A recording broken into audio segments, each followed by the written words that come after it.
Pessoal, o projeto da Ponte Salvador-Itaparica talvez seja o mais comentado entre os baianos. Tem gente que é um defensor ferrenho, apaixonado, e tem gente que é cético, não acredita, já que muito se comenta sobre esse projeto, pelo menos há 15 anos, os políticos da Bahia comentam sobre esse projeto que é antigo, a ideia é de 1967 pelo menos.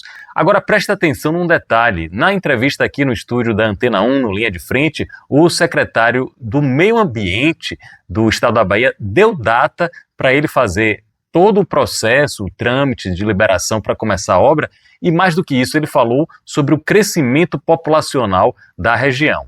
A ponte está vindo aí, não digam o que quiserem, mas está na minha responsabilidade, meu compromisso com o governador. Eu tenho até dia 3 de junho de 24 para liberar a licença de 26 para publicar no Diário Oficial a licença de implantação da ponte. Tenho trabalhado em reuniões quinzenais com envolvidos, justamente para dizer o seguinte: a ponte hoje é na Ilha de Itaparica, 30 mil, 40 mil habitantes, em 30 anos, 600 mil habitantes, é um vetor de desenvolvimento econômico. A gente precisa pensar a ponte não como obra de infraestrutura, mas como vetor de crescimento.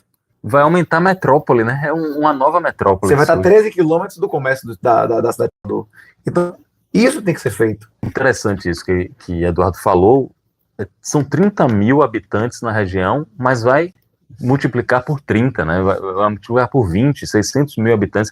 É um cálculo que a gente precisa fazer. Até citei de forma errada 30 mil habitantes, mas eu fiz aqui a pesquisa mais detalhada, são em torno de 45 a 46 mil habitantes, contando com Veracruz e contando com Itaparica, segundo o IBGE. Agora, esse aumento expressivo, essa explosão demográfica para mais de 600 mil habitantes, tem muitos pontos positivos e também desafios para serem enfrentados. Por exemplo, ponto positivo, claro que isso gera progresso, gera desenvolvimento. Salvador precisa crescer e não dá mais para crescer para a região norte. Salvador que é imprensada, né, fica aí espremida pela Baía de Todos os Santos. Então, é muito provável que o crescimento da metrópole vá para o lado de Itaparica. Tem também a parte de desenvolvimento econômico, geração de empregos, entre 7 mil e 8 mil empregos diretos e indiretos. Antes mesmo das obras iniciarem, já começou a valorização imobiliária, que pode significar um ganho real para quem tem suas propriedades.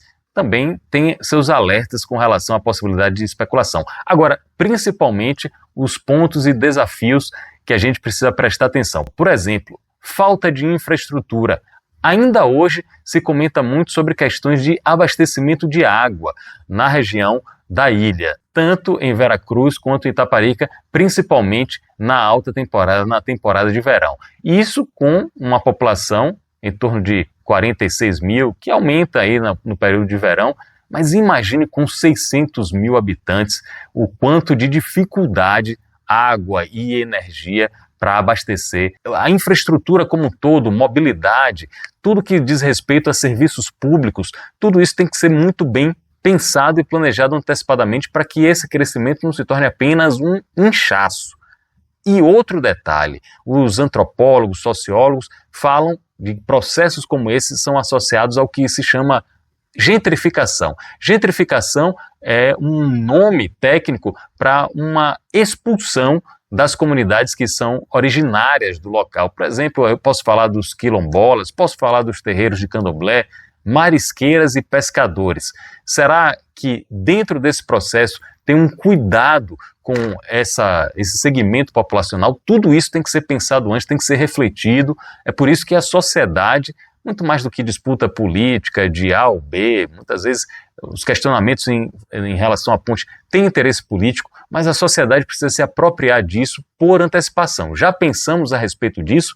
Então, que tal a gente refletir sobre os aspectos positivos e também os desafios com o projeto da Ponte Salvador-Itaparica?